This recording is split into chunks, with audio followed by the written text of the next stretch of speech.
do you remember of that event? All right. Back in the day, I was the business manager for Glassboro State College's summer theater company.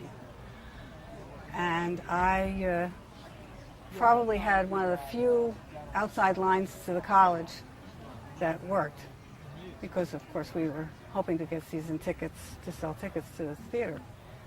Calls started coming in from places like Reuters in London and the Plain Dealer in Cleveland. And at first I thought it was a joke. I thought they were just prank calls. Who would be calling me for tickets for Glassboro Summer Theater from London? However, I took a glance out the window and noticed that all of a sudden men in suits and armed state troopers were coming onto campus. Figured that something was going on. The next call that I took was from a couple of New York Times reporters. They were looking for a place to stay, and I said, well, I'll get you a place to stay if you will let me get online with you so that I can get a press pass and stay on campus, because everyone was being asked to leave. They said, sure. And when they got here, I got online, got my press pass, and stayed here for 3 days with very, very little sleep, running around, acting as a gopher for people, getting cigarettes, sandwiches, and soft drinks, whatever people needed during the entire summit conference.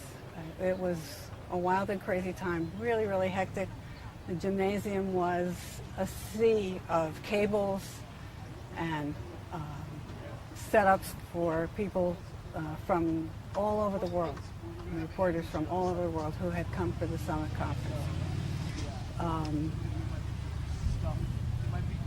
When it came time for the conference, we all somehow came to Hollybush.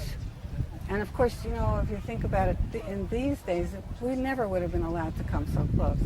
But I was right outside the door and hanging out with the reporters. I remember distinctly a reporter up in a tree, another one climbing a ladder, all so they could get a better vantage point.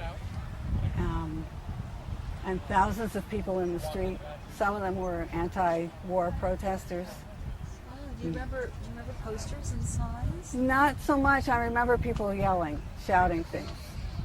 And I remember that a fellow that I knew from college was one of those people who was shouting something, and just a few days later he was drafted. Just a coincidence. And as I said, it was a really hectic time. I remember because it was my parents' anniversary and I could not call out to even wish them a happy anniversary. Now, why was that? Everything was tied up, and the Secret Service really clamped down on any outside communications from non-press people like me. So that's as much as I can recollect of the Summit Conference event.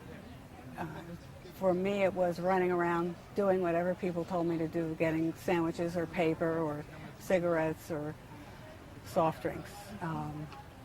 And throughout the year afterwards, nobody really said too much about it until it came time for graduation. And we learned that President Johnson was going to speak at our graduation. Well, by that time, I had applied for and gotten a graduate assistantship in the school public relations program, a brand new program that was just starting.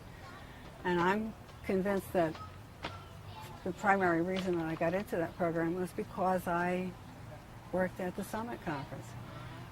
And the night before graduation, instead of going out to celebrate, my fellow graduate assistantship person and I were called into the PR office of the college, and we had to go to work. I can't even remember what we had to do, but we had to get ready for Johnson's presence at our graduation. So it was an exciting time. Yes, it sounds like a very exciting time. That detail about the telephone lines being tied up, we tend to forget that now in this age of cellular communication, that everything went through phone lines. Right. Then. And it was kind of ironic that my phone line for the summer theater was one of the few, if perhaps the only, working outside line between the college and the rest of the universe at the time. Well, thank you so much, Lori, for coming and sharing Oh, with thank us. you.